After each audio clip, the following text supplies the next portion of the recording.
That's going to kill them both.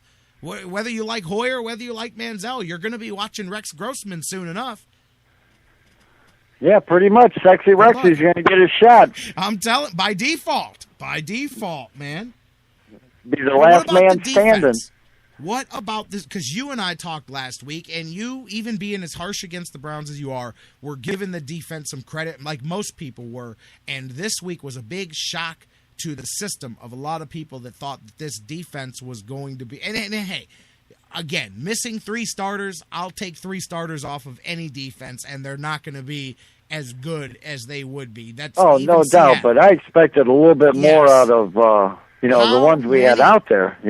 How many third and more than 20 yards? There had to have been at least 6 of them during that game that I can think of that were more than third and 20, and they got every single one of them. I mean, it was disgusting. Well, wasn't the knock on Gilbert when we first drafted him was that he wasn't a very good tackler? Yeah, but he's a good, he's a good cover guy, And we saw he lost the tackle and got smoked on that play. And afterwards, well, that's my fault. I got to wrap up. I was going for the strip. Yeah, no, we could all see that. We saw exactly what you were doing there, And that's the one thing I hate about an over-aggressive defense. I love the turnovers. We all get excited when they force the turnovers. But we saw it a few years ago. The Browns had a defense that tried to force a lot of turnovers, and that's what you get. You get guys that instead of going for the tackle, they go for the strip. They go for the big hit. They go to jar that ball loose. And guess what? In the NFL, they hold on to that ball, and then they keep going, They're not all my favorite line of the night was Doug Deacon, at the end of the game. He said, the stadium with the new scoreboards actually looked better than the team they had on the field. Oh, man, So maybe it was the bright lights from the scoreboard that was, distracting them. Again, obviously some of it is schematically in the preseason. You don't do, especially on defense, you don't show most of your key stuff. So we can't just sit here and say this is for sure. But I think we've all seen enough Browns football over the years, whether you've been watching 20, 30, 40, 50 years. We've all seen a lot of preseasons, and we've all seen a lot of regular seasons. And I'm just saying, based on what we've seen, there's not a magic switch that gets turned on. Yes, teams are better on the first week of the season than they showed you during the preseason. But how much better is yet to be seen, because this that we've seen is going to be a work in progress, man. But again, we thought, and they may have a rock in a defense to lean on, but because they need it, because this offense, even if Brian Hoyer outperforms expectations and does well, and people have no reason to want to see Manziel in the game, you're still going to struggle to be more than just a middle-of-the-road offense. So you have to lean on your defense. If this defense is going to have holes in it, then it's going to get ugly quick. Yeah, but not even talking, with Manziel in the picture. We're just talking the Browns in general. Don't you, go out there and try to win the game? Even preseason, don't you, these guys... I don't think you try to win preseason games. I will be honest. I would But never, you try to stay in the game, try to win. is what I'm trying to say. And these guys look like, they don't have a clue on some plays. They were pretty much lost that whole game. My goal is to try to win the part of the game where my starters are in, but in all honesty, you really can't care about. I guess you can if you want to care about. Well, you don't care about your preseason record, but it's hard in the second half to coach to win games when it. You know what I mean? When it doesn't matter. Right, but when you have your number one unit out there, you try to get a big enough lead that when your second string or third string come in, you don't have to worry about how they play. Some coaches, I'll be honest with you, some coaches do what you're saying. Some of them absolutely do not even do that. They don't even do that. They come into the game, like a guy like Belichick, they come into the preseason specifically because I want to see this running back run the off tackle 5 times. I want to see how he runs. I want to see this wide receiver run this pattern, and this pattern. Like some coaches do only have specific things that they are accomplishing because with the preseason, that's fine. But you were scored on by second and third string quarterbacks. Oh yeah, Against your first string defense, brother. Against your first string is what I'm saying. I'm telling you, they were trying out quarterbacks on Saturday, and they were all looking good. That's the part that got me. I mean, if you got your first string out there, you should at least try to establish that, you're the first string. Brother, Sean Hill, Davis, they were out there. Oh, man. I mean, I'm telling you, bro. I'm hoping that they, that I don't know what I'm hoping because, again, you change a little bit when you get to the regular season, but you don't just flip a switch, man. So it's going to be a lot of work. It's going to be a work in progress, man. I think. I've heard a lot of stuff this weekend, like, well, it's just a ploy. The Browns are just playing like this, because they're trying to throw Pittsburgh off from the opener, Okay, that's not true, but teams do downplay. But that part's not true. They're not, hey, let's play bad on purpose. I mean, it's a work in progress, and that's why. No, they played bad because they're a bad-looking team. I mean, I will be honest with you. If this team can stick together, if they don't have any major injuries, and if they don't screw around at the quarterback for the first portion of the season until they get through, I do believe that by the time you get to the bye week, this team will be much more cohesive offensively. Cohesive does not mean hugely effective. It just means they'll be working much more effectively together and defensively too. Now, injuries are the problem because in the NFL, there is no such thing as barring injuries because you always get them. So that's going to throw that out the window. But if that was to be true, I do believe that when they hit the decent part of that schedule there, this team could be humming along a bit on defense. I mean, honestly, Bruce, I'm not sitting here being a homer. I don't believe in a best case scenario this team could win more than 8 games this season, and that's before I saw the preseason. I'm now looking more like 6, maybe 7. But regardless, I mean, teams do that. It happens every year. Get better from the beginning of the season to the end. And now the ones that don't have a problem with the coaching. So I will be the first to tell you that if this team is not better by the end of the season, no matter what the record is, if this team's not better by the end of the season, then that's going to be an indictment on the coaching staff. And there's already people, especially the Manziel fans, that are out for Mike Pettine's head. So he's going to have to hope that he sticks to whatever his plan is. I'm not after Pettin. I'm after Shanahan. I mean, the guy, he had a little success in Houston because he had the number 1 running back and he had a more than decent quarterback in Schaub. Absolutely. But, here he has his work cut out for him, and I don't think he can do it.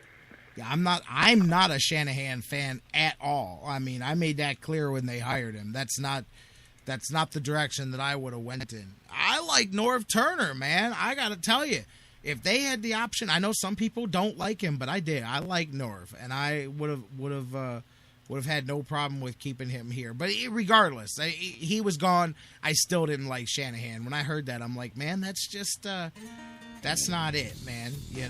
I don't know. And Charles in the chat room has a great point here, Bruce, as we're up against the break. And this is something my son and I were talking about during the game. I looked at him, I said, Jer, no matter how good, maybe they win 6, 7, I don't know, 8, 5, I don't know. Whatever they win this year, this team needs 2 more, at least, draft classes. Because I think we can all agree, just from the little bit we've seen, Ray Farmer at least does a better job of drafting than any of the other schmucks that we've had in the front office recently.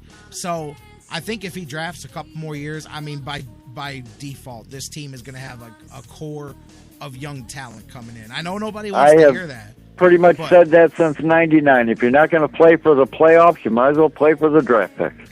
Well, I'm not playing for the draft picks. They have 2 first-round picks next year. No, they have 2 first-round picks next year. I'm saying... Yeah, we got 10 picks or something like that, isn't it? It's the guy picking them is what I'm saying. You need a second class that comes in with 3 starters or 4 starters and a couple of backups like you had this year. You know what I mean? You get another one in with some more guys in the trenches and a couple more defensive backs added in and a wide receiver taken early in the draft that can make an impact in a game. And then all of a sudden now... Your young core is 20, 25 deep, But I they didn't even play Gordon at all. They just, let him sit. You can't. How are you going to put Gordon out there? He's not going to be right. out there for. And by the way, the NFL is just ridiculous with this garbage at this point. We are now closing in on the end of the preseason in 3 days, and we still don't have an answer about Josh Gordon. I mean, that's ridiculous, man. Yeah, December 27th is the deadline to get his, suspension in. The deadline? What do you mean December 20th? What about the Steelers over the weekend? By this point, they'll be suspended for the 2020 season, I mean, how long I hear is it gonna that. take for them? And there's two of them. I'm telling you, but seriously, this is ignorant because, and I know the Browns are handcuffed. They have to deal with it, but I mean, look at how handcuffed. It's the right word. Hey, exactly. The best word, because, what are you going to do? You're going to play him? You can't play him? I don't know. You don't know, because what if they now find out, now you're not playing him, now he's got an attitude problem, now everything's starting to get it, everybody's all got pressure and all of that. Now, what if nobody says anything? What if there's no announcement this week? Do you plan on starting him in week 1? Or does the NFL wait until the week before and then they pull the rug out after the preseason's over? Like, to me, and I swear I would be saying this if it was any other team. I'm not just saying this because it's the Browns. This is stupid. How long they've left this in limbo. But isn't he the last one that gets a decision? Maybe it's just going to go away. No, they still haven't. There's a couple of, who else haven't they ruled in? They haven't suspended. I don't believe they've suspended Aldon Smith yet. I do believe there's 1 or 2 other DUIs that may be pending that they haven't suspended yet. And then now you'll have the Steelers guys here. Now, Gordon's court date's today for the DUI, so are they waiting until after that's done? No, I don't think so, because according to the collective bargaining agreement, they're not allowed to use that even in their thought. Like, apparently, John McMullen clarified that for me. They're not allowed to even know, like, it's like it didn't happen as far as this suspension is concerned. They're not even allowed to talk about it. It's not a part of the discussion, good or bad. They can only debate the evidence that has to do with the actual drug suspension. So that's why I told you guys, even if he gets off of this, which he's not, but even if he would have gotten off, he's going to face a 2-game suspension for the DUI, depending on what he pleads guilty to. But that'll be a problem for next year or another season, assuming he gets back. But, I mean, here we are. I mean, will there be a ruling before Thursday? Because if not, the Browns' preseason is over, and they have no idea whether they need to replace their number 1 wide receiver or not. And if they do they need him 8 weeks or 6 weeks or 12 weeks or 16 weeks or what? Right, exactly.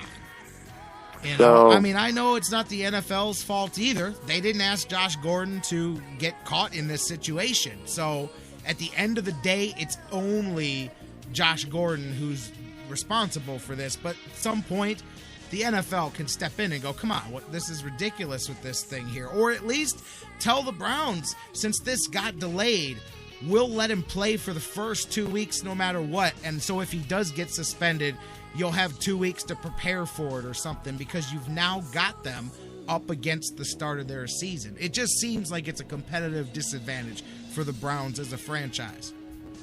Okay, now if you let him play the first 2 weeks, then how do you prepare for week 3? Oh, I don't know. I was just saying. I'm saying at this point, you're screwed. I mean, it just kind of goes hand in hand. You're kind of stuck any way you go. We're screwed no matter what. I mean, if you're the Browns, you just have to wait, and that's why handcuffed is the perfect word, and that's why.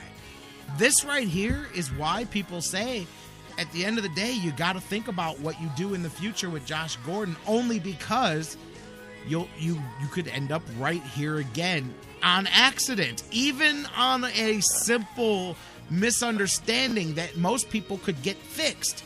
He can't get them fixed anymore. He can't get off. So right. It's going to be, I guarantee you, this is not the last time we're going to have Josh Gordon discussions. That's all. That's how I'm going to end it. We will be doing this again at some point. I can see it coming. All righty. On that note, I will let you go, J-Rock. My man, Bruce. Thank you, my man. Thank you. All right, we're up against it. Let's get you some news and come back with my man Dan Wismar from the Cleveland Fan. Jump right back in. Browns fans, we're talking